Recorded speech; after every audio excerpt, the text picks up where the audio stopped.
Kautilya said that there are 4 sources of threat to any country. Of course, the external threat, the internal threat, internally sponsored external threat, and externally sponsored internal threat. That is the level of sophistication he deployed to analyze how we need to defend ourselves.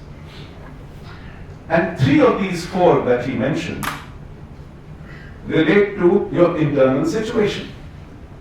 And that's where I come to the word that I've been flogging for years, demography.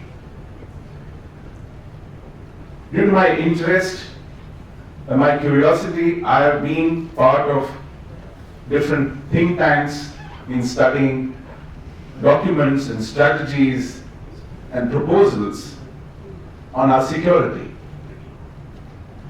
There are several issues discussed, targeted, proposed: technology, army, formations, armaments, infrastructure, budgets, and therefore economy.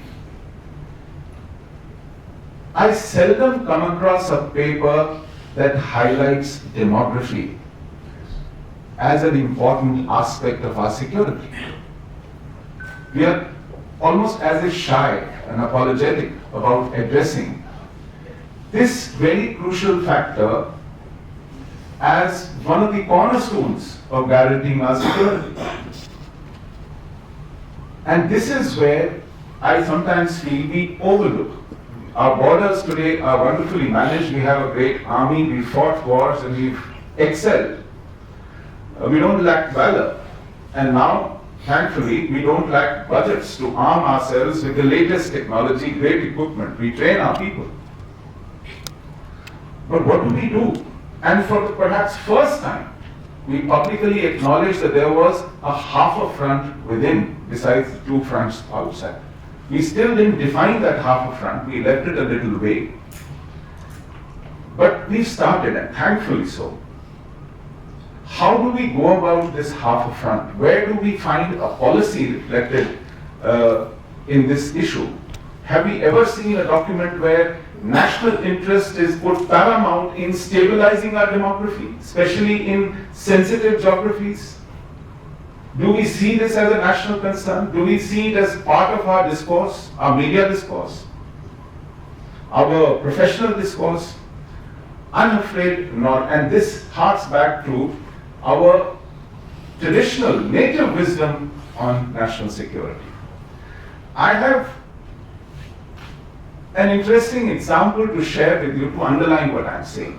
And it's not just demography. We need to see what kind of population mix exists in our sensitive geographies. Can we ever think of holding a territory without paying too huge a price, without a population that commits itself to nationhood and patriotism without preconditions? And when we have such a situation, what kind of price do we pay? In Kashmir, we have lost more soldiers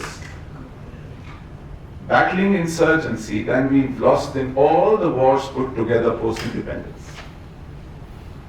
This is what happens when demography goes adverse. And besides demography, demography is something which is very tangible, psychography. Even with so-called favorable demography, if you don't have the right values, the right attitudes, and the right perceptions,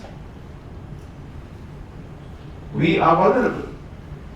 Our campuses, our young population, our social media, and you see all kinds of perceptions and all kinds of arguments coming up. Because we've not paid attention to building up the right psychographic profile, even in the demographic segment which is supposed to be favorable. And this is what offers opportunities to people who can sponsor threats from within.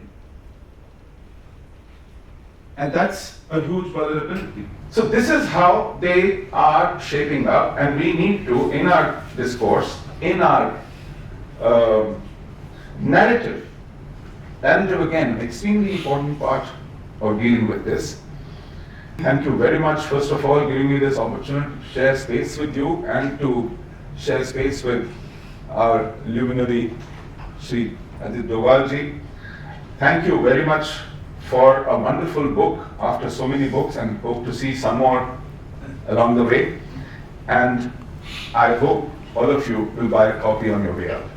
Thank you so much.